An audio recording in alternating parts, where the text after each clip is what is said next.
Hello students और welcome to Reddy chemistry classes. तो आज के सेशन में डिस्कस करने वाला टॉपिक है elevation of boiling point and very very important topic है। सो ये टॉपिक को डिस्कस करते हैं। तो elevation of boiling point, elevation of boiling point का मीनिंग क्या है? एलिवेशन मतलब इंक्रीज ऑफ बॉइलिंग पॉइंट। एक सॉल्यूशन का बॉइलिंग पॉइंट को कैसा बढ़ा सकते हैं, ये टॉपिक इसमें डिस्कस करना है। तो फर्स्ट ऑफ ऑल, तो what is boiling point? So boiling point का डेफिनेशन यहां पे लिखे हैं। It is the temperature at which vapour pressure of liquid is equal to atmospheric pressure. Liquid का vapour pressure atmospheric vapour pressure के साथ कौन से टेम्परेचर में इक्वल होगा, इसको फाइंड किया तो बॉइलिंग पॉइंट मिलता है। इसलिए इसको डेफिनेशन क्या बोले? It is the temperature at which vapour pressure of liquid is equal to atmospheric pressure. तो वाटर की बॉइलिंग पॉइंट 100 डिग्री सेंटीग्रेड है। इसका मतलब क्या होगा? 100 डिग्री सेंटीग्रेड में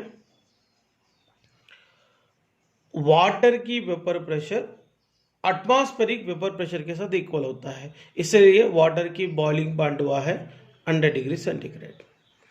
देखिए, एक प्योर सॉल्वेंट को नॉन वोलाटाइल सोल्यूट ऐड करने के वजह से एक प्योर सॉल्वेंट का वेपर प्रेशर क्या होगा? डिक्रीज होगा। वेपर प्रेशर डिक्रीज होने की वजह से दैट सॉल्यूशन की बॉइलिंग पॉइंट बढ़ जाता है। देखिए, ऑलरेडी ये वेपर प्रेशर का कॉन्सेप्ट में इसके बारे में डिस्कस भी करे थे। अगर मान लीजिए ये क्लोज्ड वेसल है, ये क्या है? क्लोज्ड वेसल है।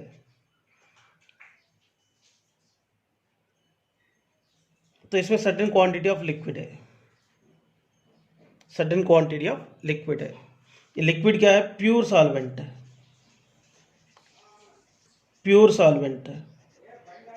प्योर सॉल्वेंट में हाई काइनेटिक एनर्जी रहने वाले प्योर सॉल्वेंट मॉलिक्यूल एवापोरेट होते जाएगा। हाई काइनेटिक एनर्जी रहने वाले प्योर सॉल्वेंट मॉलिक्यूल एवापोरेट होते जाएंगे। इसका मतलब यहाँ पे रेट ऑफ एवापोरेशन ज़्यादा है। रेट ऑफ एवापोरेशन ज़्यादा मतलब इसके द्वारा डेवलप होने वाले वेपर प्रेशर भी ज़्यादा है, P0। और ये P0 वेपर प्रेशर शो करने वाले प्योर सॉल्वेंट की बॉइलिंग पॉइंट होगा T0। क्या है? T0 है। अब दूसरे वेसल में क्या करेंगे? प्योर सॉल्वेंट में नॉन वोलेटाइल सॉल्यूट ऐड करेंगे। तो नॉन वोलेटाइल सॉल्यूट ऐड करने के बाद ये नॉन वोलेटाइल सॉल्यूट इसमें होमोजीनियस फॉर्म में डिस्ट्रीब्यूट हो गए। तो होमोजीनियस फॉर्म में डिस्ट्रीब्यूट होने की वजह से इसमें सरफेस एरिया पे high kinetic energy of the pure solvent molecule के अलावा नॉन वोलेटाइल सॉल्यूट भी आता है। इसीलिए यहाँ पर रेट ऑफ द एवापोरेशन थोड़ा डिक्रीज होगा। और ये सॉल्यूशन बनने के बाद इसकी वेपर प्रेशर फाइंड करेंगे PS, और इसकी बॉइलिंग पॉइंट फाइंड करेंगे TS। तो इसमें देखो, एक प्योर सॉल्वेंट को नॉन वोलेटाइल सॉल्यूट ऐड करने के बाद नॉन वोलेटाइल सॉल्यूट ये सॉल्यूशन की एवापोरेशन को कम करने से प्रेशर भी कम हो गए।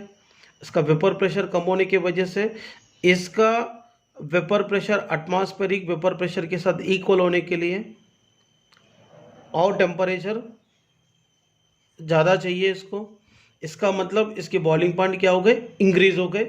और इस सोल्यूशन की जो बॉइलिंग पॉइंट मानते हैं यहाँ पे टीएस, मतलब यहाँ पे प्योर सॉल्वेंट के रेस्पेक्ट में ये नॉन वोलेटाइल सोल्यूट रहने वाले सोल्यूशन की वेपर प्रेशर कम होकर बॉइलिंग पॉइंट इंक्रीज हो गए। इसीलिए ये सोल्यूशन और प्योर सॉल्वेंट के बीच में रहने वाले ये बॉइलिंग पॉइंट की डिफरेंस को generally elevation of boiling point बोलते हैं। Elevation of boiling point, elevation of boiling point को कैसे डिफाइन कर सकते हैं? It is the difference between boiling point of A solution and boiling point of a pure solvent. इसको और समझेंगे, इसको भी और समझेंगे। देखिए यहाँ पर एक वेसल में प्योर सॉल्वेंट है और रिमेनिंग 2 वेजल्स में अलग अलग कॉन्सेंट्रेशंस रहने वाले सॉल्यूशंस है। सो देखिए यहाँ पर एक प्योर सॉल्वेंट में ऑब्जर्वेशन कीजिए, तो प्योर सॉल्वेंट में हाई काइनेटिक एनर्जी रहने वाले pure solvent molecule surface area पे आकर ये वेपर्स को बना रहा है। ये जितना ज़्यादा वेपर्स को बनाएंगे उतना ज़्यादा इसका वेपर प्रेशर होता है। तो इसका वेपर प्रेशर मैं मानता हूँ P0 और ये प्योर सॉल्वेंट का बॉइलिंग पॉइंट मानता हूँ मैंने T0। इसको क्या करेंगे, थोड़ा क्वांटिटी में सोल्यूट ऐड करेंगे। कौन सा सोल्यूट है? नॉन वोलेटाइल सोल्यूट ऐड करेंगे। नॉन वोलेटाइल सोल्यूट ऐड करके सोल्यूशन बनाएंगे, इसको अपन रिप्रेजेंट करेंगे सोल्यूशन 1। तो इसमें नॉन वोलेटाइल सोल्यूट रहने के कारण नॉन वोलेटाइल सोल्यूट इसमें होमोजीनियस फॉर्म में डिस्ट्रीब्यूट हो गए। डिस्ट्रीब्यूट होने की वजह से क्या हो गए, सरफेस एरिया पे हाई काइनेटिक एनर्जी आपकी प्योर सॉल्वेंट मॉलिक्यूल के साथ साथ में नॉन वोलेटाइल सोल्यूट भी आया है। ये नॉन वोलेटाइल सोल्यूट एवापोरेट नहीं होगा, प्योर सॉल्वेंट मॉलिक्यूल एवापोरेट होगा। मतलब यहाँ पे प्योर सॉल्वेंट के रेस्पेक्ट में ये नॉन वोलेटाइल सोल्यूट मिलने के बाद बना हुआ सोल्यूशन की रेट ऑफ द एवापोरेशन कम हो गए। रेट ऑफ द एवापोरेशन कम हुआ तो ये सोल्यूशन 1 के द्वारा डेवलप होने वाले वेपर प्रेशर भी कम होता है। तो वेपर प्रेशर यहाँ पे कितना हो गए, P1। तो जिनका वेपर प्रेशर कम रहता है इसका बॉइलिंग पॉइंट तो बढ़ जाएंगे। इसका बॉइलिंग पॉइंट कितना होगा, T1। मतलब एक प्योर सॉल्वेंट को नॉन वोलेटाइल सोल्यूट ऐड करके सोल्यूशन बनाने के बाद इसकी वेपर प्रेशर डिक्रीज होकर क्या इंक्रीज हुआ, बॉइलिंग पॉइंट इंक्रीज हो गए। तो इसका मतलब एक प्योर सॉल्वेंट को नॉन वोलेटाइल सोल्यूट ऐड करके तो बॉइलिंग पॉइंट को बढ़ाने वाले प्रोसेस क्या हो गए, एलिवेशन ऑफ बॉइलिंग पॉइंट हो गए। तो यहाँ पे ये मेजर करने के बाद क्या करें, इसको और थोड़ा नॉन वोलेटाइल सोल्यूट ऐड करेंगे। इसको ऐड करके क्या बनाएंगे, सोल्यूशन 2 बनाएंगे।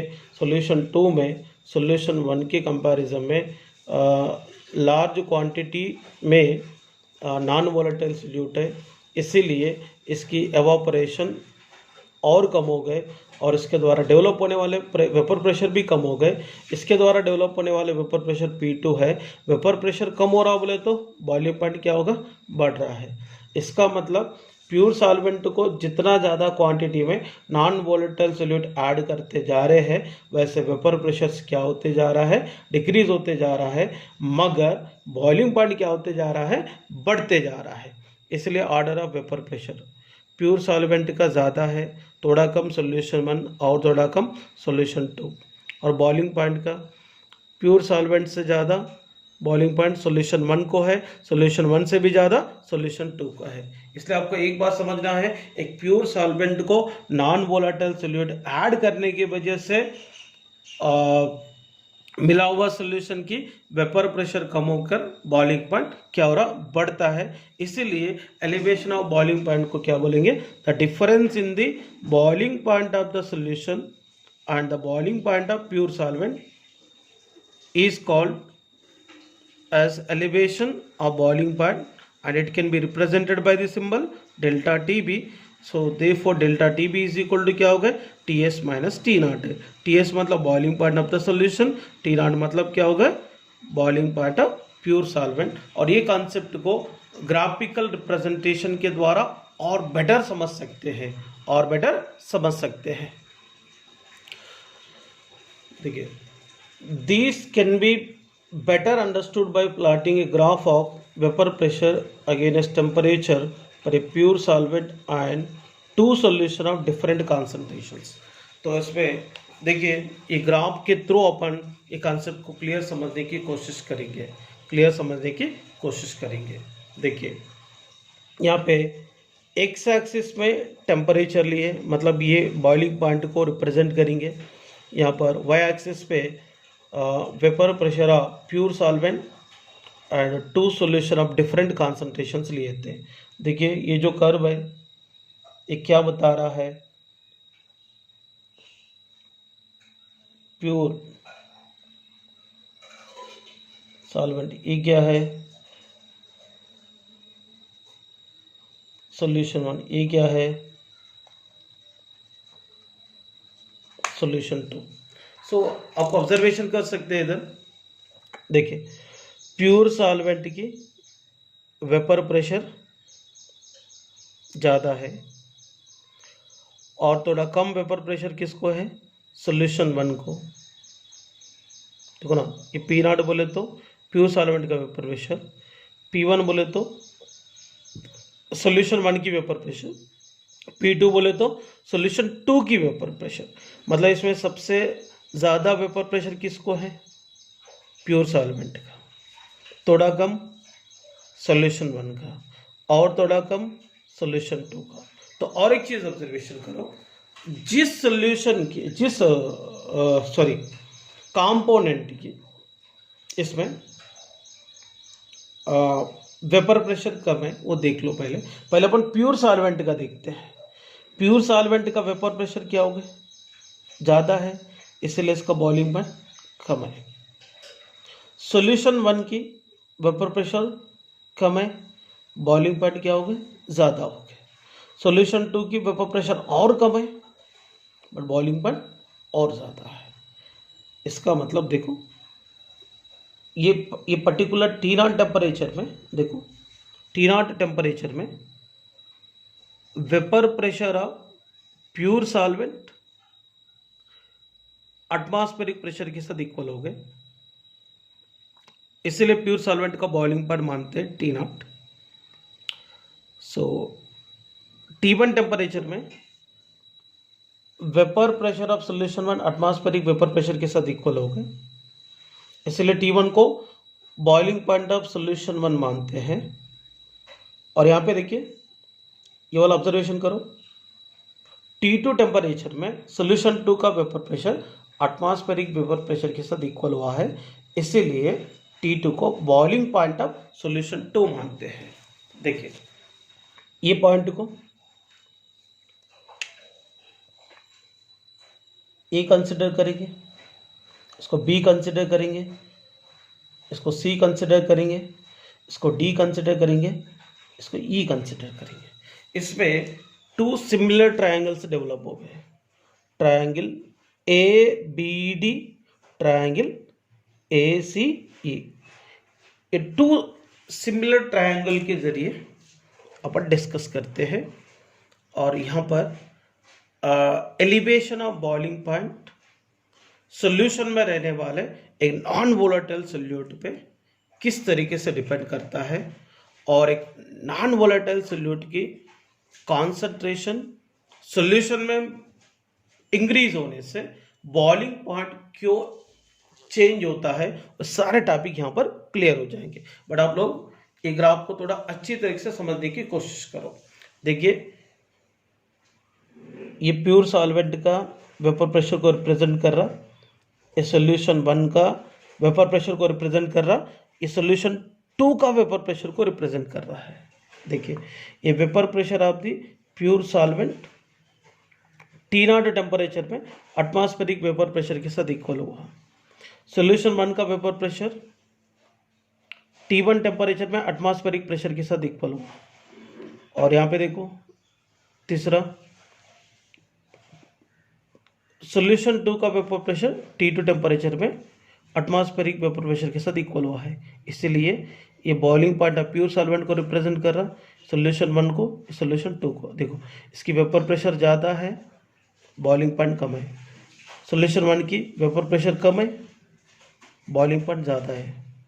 सोल्यूशन 2 का और वेपर प्रेशर कम है, इसलिए इसका बॉइलिंग पॉइंट ज़्यादा है। इसका मतलब वेपर प्रेशर जैसा जैसा डिक्रीज होते जा रहा वैसे इसके बॉइलिंग पॉइंट क्या हो रहा, बढ़ते जा रहा है। देखिए, assuming that the solutions are very dilute, these curve may be approximately takes a straight line near the boiling point.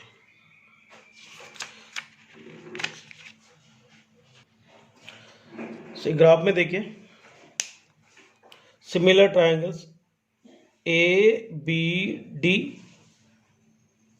और ए सी ई है।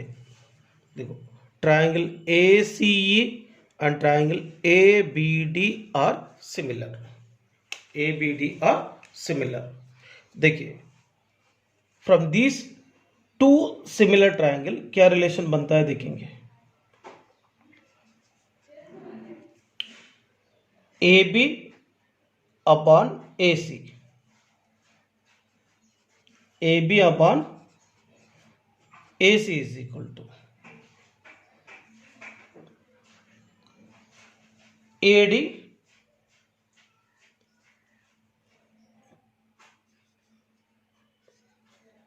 Upon A. ये रिलेशन आता है। इसमें ए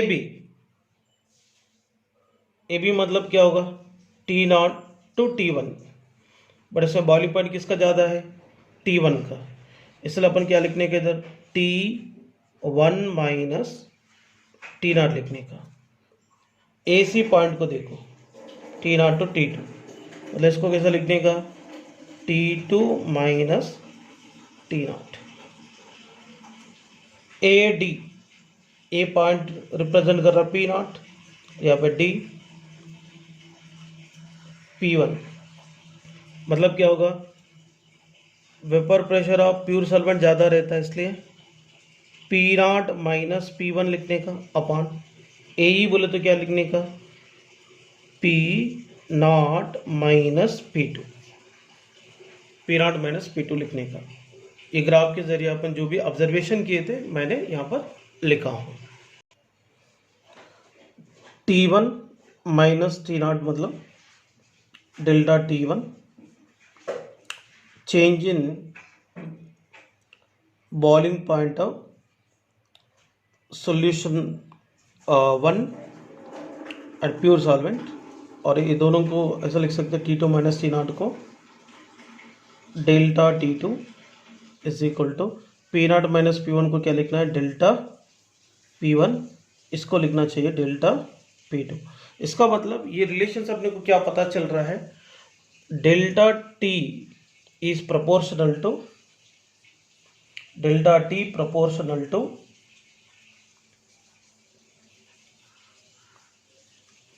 delta P according to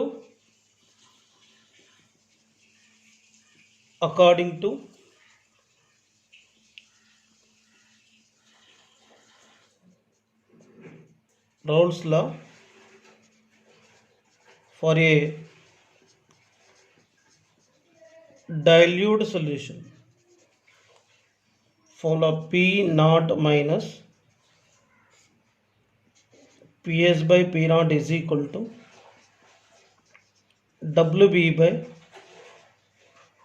MB into MA by WA। but delta P is equal to P0 minus PS, lowering of vapor pressure is equal to P0 minus PS। ये P0 minus PS की जगह क्या लिखेंगे, delta P upon P0 is equal to WB by MB into MA by WA।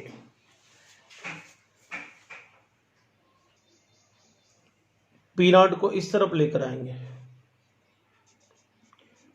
Delta P is equal to W B upon M B into M A W A into P not.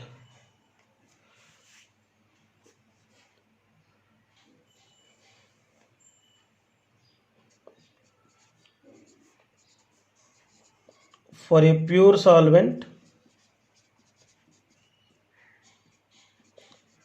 molecular weight of solvent and vapor pressure of pure solvent दोनों भी constant consider करना चाहिए। M and P not दोनों भी constants है। जब constant को अगर रिमूव करेंगे, मतलब एम ए और पी नॉट को रिमूव करेंगे तो प्रोपोर्शनल रखना पड़ता है। डेल्टा पी प्रोपोर्शनल टू क्या हुआ, W B by M B into 1/W, 1/W।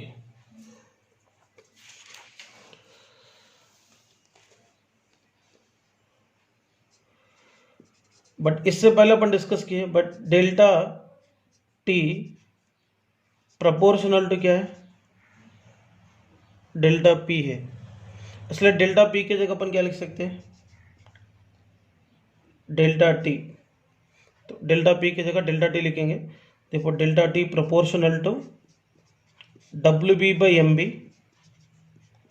Into 1/W हो गए। यहाँ पे प्रोपोर्शनल को हटा देंगे,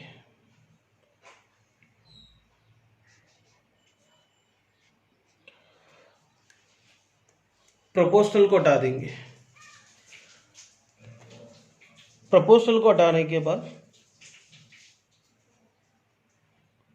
प्रोपोर्शनल को हटाने के बाद एक कांस्टेंट आता है K dash into W B by M B into 1/W A. K dash represent करता है molecular elevation constant. K dash is equal to molecular elevation constant है, but K dash is equal to K B into 1000 रहता है। के B मतलब इसको molar elevation constant और एबेलियोस्कोपिक constant बोलते हैं, क्योंकि एलिवेशन ऑफ बॉइलिंग पॉइंट का और एक नाम है एबेलियोस्कोपी, इसलिए K B is equal to ebullioscopic constant कहते हैं। के डैश की जगह के बी इंटू 1000 लिखेंगे। Delta T is equal to K B into 1000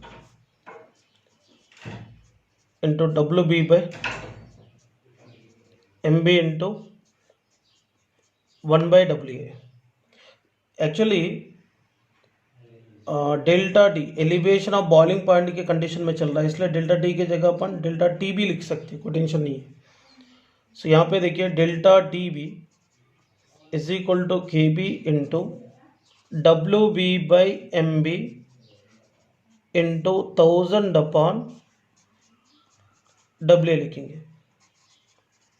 but molality m is equal to W B by M B into 1000/W A, 1000/W ए।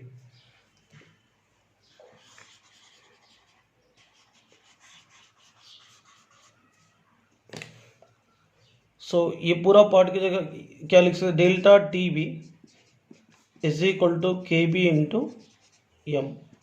इसका मतलब elevation of boiling point of solution always directly proportional to क्या रहता, molality of non volatile solute, molality of non volatile solute. देखिए delta T B is equal to क्या है, elevation of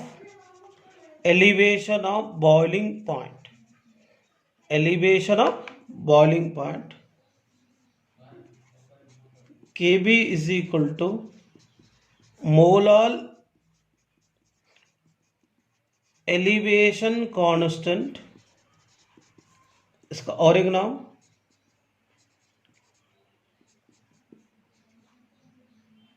एवल्योस्कोपिक constant,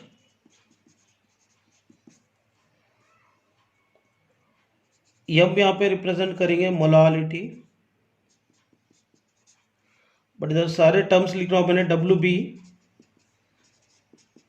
wait of solute, M B molecular weight of solute, W weight of solvent, weight of solvent. This is the total topic regarding elevation of boiling point. ये topic को बहुत अच्छे तरीके से समझिए और प्रैक्टिस करिए, क्योंकि इसका बेस पे न्यूमेरिकल काफ़ी इंपॉर्टेंट होता है.